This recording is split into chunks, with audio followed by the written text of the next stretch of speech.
Hello YouTube, and I'm back with another video here. And in this video here, I show that I had to redo redo my the cell that I was repairing because in my last video I deleted it because it was a failure.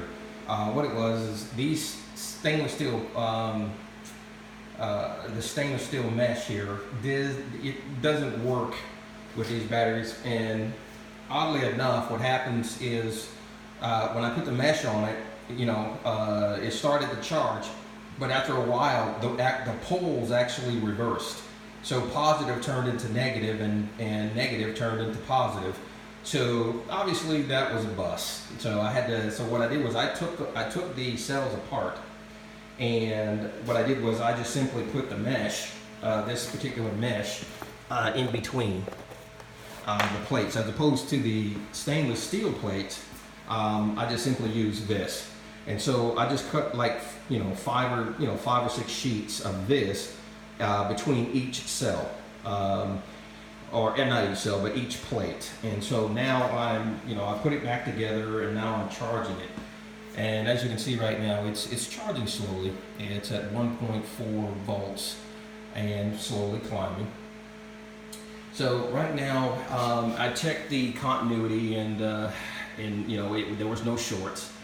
So right now I'm just I put the same electrolyte back in it, and now I'm just seeing what will happen.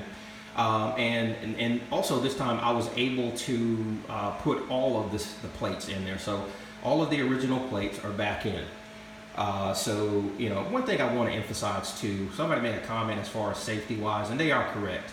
And as far as in that particular regard, safety, you got to be very careful, when doing. I'm not a battery expert, and by no means. And also, I'm taking a huge amount of risk doing this. Also, whenever you're handling cadmium is toxic, and so you should, try to take proper precautions with like gloves and so forth like that. So in that regard, they are absolutely correct. And also, this is risky. I may not agree with everything they say, what the individual says, but the thing about it is, that in that regard right there, that's true. This is a very, very risky proposition when you're trying to repair these particular cells, and so I wanted to throw that out there. So, but anyway, I was wearing gloves. In the other video, I wasn't wearing, I was wearing gloves from time to time, but since I had that steel mesh on there, I wasn't really worried about it too much. But the thing about it is, I should have been. Okay, let's be real. Let's be real. So anyway, as you can see, I'm charging it with this charger here, and I've got it on voltage controlled. Okay, charging based on voltage. So I want that voltage to get up to 1.7, and so it's voltage control, so it'll adjust the amperage, so that it can get up to and maintain a specific voltage. So it's charging. Will it hold a charge? That still remains to be seen. So anyway, will this be a success or a failure? I don't know. Again, this is just another project that I'm working on. And so I'm hoping for the best. And so with this right here, I mean, it's a fun project. Again, this is very dangerous. And again, I'm not saying I know anything as far as what I am doing. I just simply took the battery apart and put, this mesh in there, and hopefully, again, it will charge. So, okay, YouTube, I'll try to keep you informed. Again, I took down the other video that I had because it was an obvious failure. So it did not work out the way I wanted to.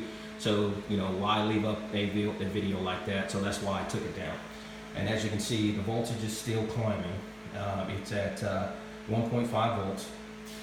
And one of the key things is when you're charging this thing, if it has a short in it, okay, this cell in various places will get hot. Or warm, excuse me, not really very hot, but it will definitely get warm. So you have to, before doing something like this, make sure that it is not shorted. Again, this is just my attempt to actually repair a really busted cell. So anyway, all right, YouTube, wish me luck or good fortune, excuse me. I don't believe in luck, but just wish me good fortune. So anyway, take care, and I'll try to keep you up to date.